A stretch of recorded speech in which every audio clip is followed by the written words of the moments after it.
¿Y qué hay de nuevo en el diagnóstico de la lepra? Pues a lo largo de los tiempos han surgido nuevos avances, y uno de los avances más importantes de este siglo es la biología molecular, y la genómica y la proteómica. Y esto se aplica en lo que son los test diagnósticos de enfermedades infecciosas y tropicales. A pesar de que ustedes me dirán, no, en lepra es la linfa, lepra es la biopsia, lepra sí tenemos el diagnóstico. Pues nosotros debemos saber que más allá de esto han surgido numerosas pruebas como los ELISA, como las PCR, que van a dar un salto adelante en el conocimiento de la enfermedad y de los agentes causales. Entonces, para tener nuevas pruebas diagnósticas debemos saber qué hay de nuevo en el conocimiento del agente causal.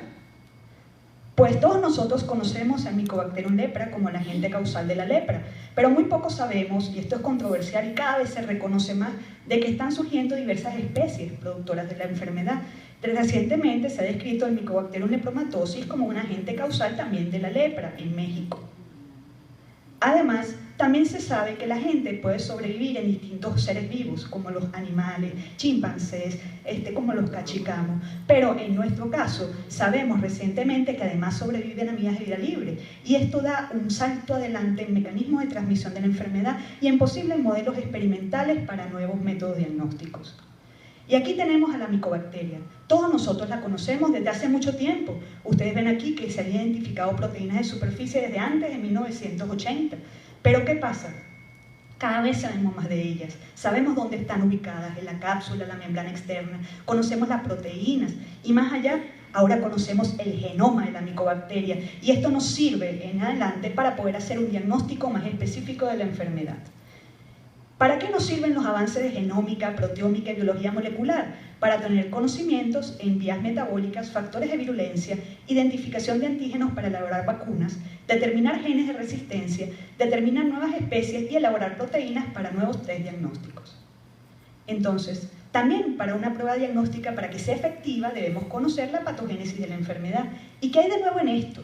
Pues lo más reciente que se ha identificado ya a lo largo de los últimos años son los factores genéticos asociados a la susceptibilidad, ya vistos como pruebas reales de diagnóstico genético poblacional de poblaciones susceptibles por mutaciones cromosómicas que las hacen más sensibles de padecer de la enfermedad. Ya se han lanzado varios estudios genéticos para identificar polimorfismo de genes en poblaciones hiperendémicas y poder detectar aquellas familias donde debemos hacer énfasis en el diagnóstico de la enfermedad. Sabemos que una vez que la micobacteria llega al individuo, ella es capaz de desarrollar una respuesta inmune que puede virar hacia una respuesta Th1 y Th2. Pero esto es muy importante en las pruebas que le hablaré más adelante, ya que esto viene relacionado directamente con la liberación de citocinas que podemos identificar por distintos métodos, involucrándonos en lo que es el diagnóstico de las formas tuberculoides y las formas lepromatosas de la enfermedad. Entonces, ¿cuáles son las claves para un buen diagnóstico? Pues en lepra multivacilar todos sabemos que hay una inadecuada inmunidad celular, un aumento en la producción de anticuerpos, un gran número de bacterias. Por tanto, las pruebas diagnósticas ideales serían las pruebas serológicas y la bacteriológica, y aquí debemos hacer el énfasis. Y en lepra paucivacilar, este es el gran problema.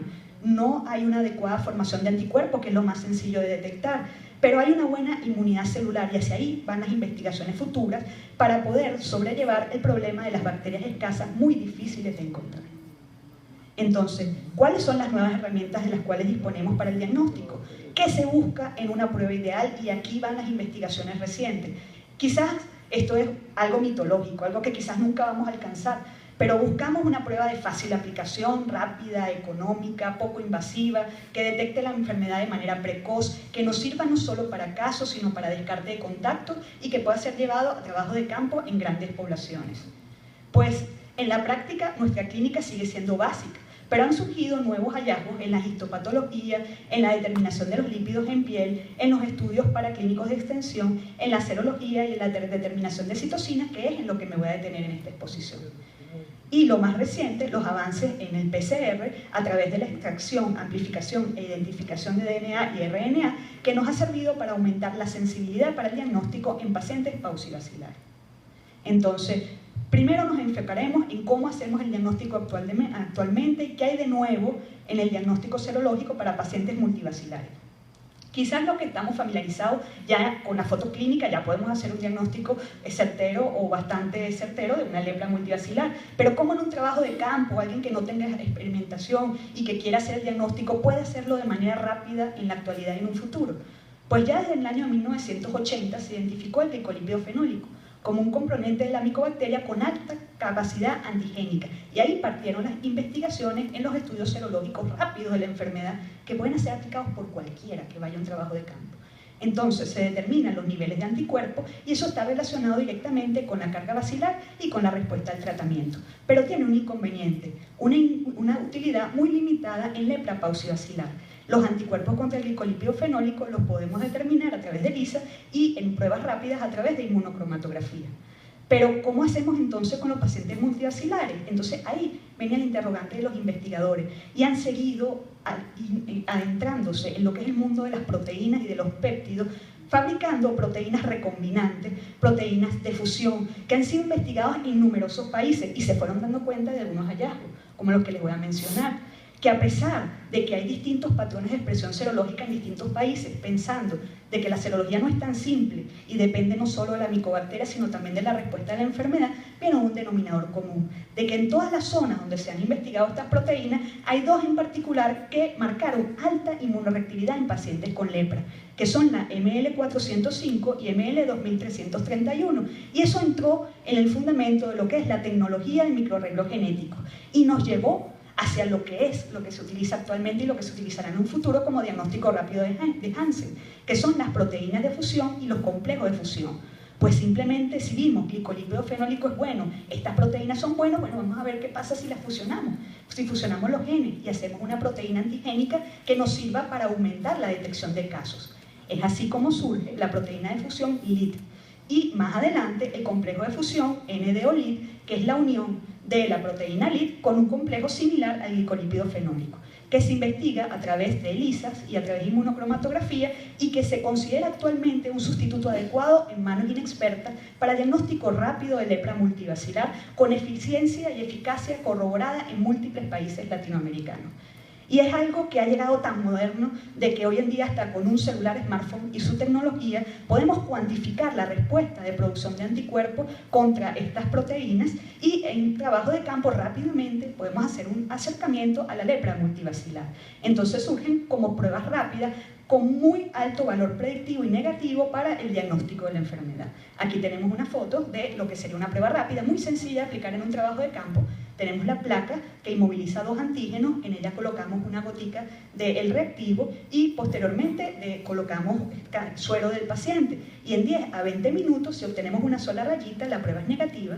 Si obtenemos dos rayitas, la prueba es positiva porque se identificaron los anticuerpos. Y si tenemos el smartphone y la tecnología, podemos cuantificar los anticuerpos a mano derecha con alto grado de correlación con respecto a los ELISA, que era lo que hacíamos anteriormente. ¿Qué otros antígenos se han investigado? No solamente son las proteínas de fusión, cada vez surgen más lo que se denomina aproximación multigénica, que es la determinación de anticuerpos contra varios antígenos. ¿Para qué? Justamente para buscar en lo que somos fallos, el diagnóstico y mejorar la sensibilidad en pacientes paucibacilares, como es la mezcla de estos tres antígenos, que ha demostrado una sensibilidad del 73% para el diagnóstico de lepra paucibacilar. Ahora, viene quizás mi favorito. Mi favorito porque es lo que está olvidado, quizás lo más difícil, lo que hemos dejado de último. ¿Cómo podemos mejorar el diagnóstico en lepra paucibacilar? Estos diagnósticos clínicos ya son más difíciles, inclusive hasta para nosotros, y corroborarlo aún más, porque es difícil ver la bacteria. Entonces, ¿cómo hacemos para mejorar la sensibilidad en pacientes paucibacilares? Pues como vimos al principio, el fuerte del paciente paucibacilar es la inmunidad celular. Entonces, tenemos que realizar avances en lepra como se han hecho en tuberculosis, determinando lo que es la cuantificación del interferón, que es una prueba muy prometedora y ya se está investigando utilizando como antígenos que estimulan la producción de interferón los mismos antígenos que estamos utilizando desde el punto de vista serológico para el diagnóstico. Lo difícil es quizás cuantificar la respuesta y poder establecer pruebas, pero pronto, espero yo, podemos llegar a esto para poder determinar lo que se denomina el cuantiferón en lepra. Y eso consiste en la estimulación del suero de pacientes de Hansen que pensemos que sean paucibacilares con proteínas antigénicas, provocando liberación de interferón y pudiéndola medir. Su ausencia hoy en día sí se sabe que es medidor de energía, pero su presencia todavía está bastante cuestionada si nos puede ayudar o no al diagnóstico de lepra, sobre todo porque puede establecer falsos positivos en pacientes que tienen tuberculosis. También recientemente se están diseñando estudios en inmunocromatografía para medir citocinas que entran dentro del perfil de respuesta Th1, como son las citocinas IP10 y otras proteínas involucradas en la apoptosis. Y esto resulta ser muy prometedor para el diagnóstico en pacientes paucivacilares. ¿Y de qué otras nuevas herramientas diagnósticas disponemos? También disponemos del estudio de marcadores lipídicos a través de improntas de piel en placas de silicona vistas por espectrometría de masa. Pues como vimos al principio en la imagen de la micobacteria, ya está llena de proteínas y de lípidos, pues hay unos que son muy específicos de ella. Y estos estudios han determinado que a través de espectrometría de masa, en improntas similares a lo que ocurre en la leishmaniasis, si detectamos ácido micólico y otras moléculas apoptóticas, nos podemos tratar rápidamente de un diagnóstico de una lepra. Y esto es bastante prometedor. Y también han habido avances en lo que se denomina la ingeniería biomédica. Todos conocemos el uso de la electromiografía, la radiografía y la ultrasonografía, pero cada día se utilizan más para el abordaje de lepras de difícil diagnóstico, como es la lepra neural, y de las complicaciones y discapacidad en pacientes con lepra. Y por último, quizás mi estudio favorito, que Brasil es pionero y hay que reconocerlo en la investigación mundial de PCR en lepra, porque nos ha permitido establecer avances en la detección de muchas cosas, identificación de especies, estudios de casos de difícil diagnóstico, descarte de contacto, monitoreos de respuesta al tratamiento, determinación de genes de resistencia a droga y descarte de persistencia bacteriana, todo a través de una sola prueba, que es la prueba de PCR, en donde se utilizan secuencias específicas en nucleótidos para detectar DNA y RNA contra Mycobacterium leprae, con valores de sensibilidad en pacientes paucivacilares cercanos, en los mejores estudios, al 80%. Pero aún así, eso es mejor que cualquiera de los otros métodos diagnósticos. El problema es que es muy costoso y no se puede aplicar en grandes poblaciones y va en contra de lo que se denomina una prueba ideal. Existen distintos tipos de PCR, los más en la evolución han surgido lo que se denomina PCR en tiempo real, que nos sirve para el monitoreo de efectividad del tratamiento al poder medir en tiempo real la carga bacteriana, y la PCR en transcriptasa reversa, que al medir RNA es una prueba bien interesante para determinar viabilidad bacteriana y persistencia bacteriana, que es uno de los problemas en los cuales nos debemos centrar los pacientes y los leprólogos hacia un futuro. Existen distintas secuencias que se han utilizado para el diagnóstico de la enfermedad, para el estudio tanto de pacientes como de contactos con resultados diferentes dependiendo de las poblaciones donde son evaluadas. Y en cuanto a la determinación de resistencia, ya se sabe hoy en día que a través de la amplificación de distintos genes blancos, como son el gen FOL, RPO y GIR-A, podemos detectar posibles resistencias a drogas como la dapsona, rifampicina, claritromicina y quinolona en nuestros pacientes. Y quizás yo no soy dermatopatólogo, pero esto me pareció bastante interesante, porque cuando yo estoy en clínica con mi dermatopatólogo y le digo, bueno, pero ¿está dañado el nervio o no está dañado? Me dice, es que a veces es difícil cuando hay un granuloma con mucho infiltrado. Entonces, algunos dermatopatólogos utilizan como herramienta diagnóstica el S100 para marcar las células de Schwann desde el punto de vista inmunohistoquímico, mejorando la identificación del nervio y la identificación del daño neural, según algunos autores, hasta en un 78%.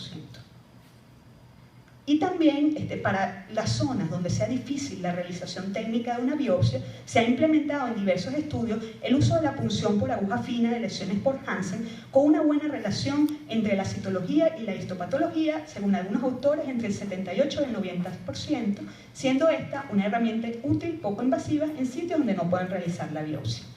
Y quizás algo que se vaya a abrir hacia un futuro es lo que es el mundo de la teledermatología. La teledermatología pasará siendo una herramienta importante debido a que, como vimos, el paciente, la mayoría son multivacilares y la clínica ayuda mucho. Entonces la teledermatología es una herramienta del futuro para el manejo de pacientes con diagnóstico sospechoso de lepra en poblaciones donde no pueda llegar el personal capacitado. Entonces, en conclusión, los avances en biología molecular, genómica y proteómica han permitido conocer mejor el agente causal y la patogénesis de lepra. Esto ha logrado la elaboración de pruebas poco invasivas para el diagnóstico de lepra en grandes comunidades, y esto es lo que buscamos. Pero debemos seguir enfatizando la investigación de métodos para el diagnóstico de pacientes paucivacilares, por eso no se pueden hacer actualmente de rutina, y lo cual continúa siendo el reto más importante para el leprólogo en dermatología. Muchas gracias.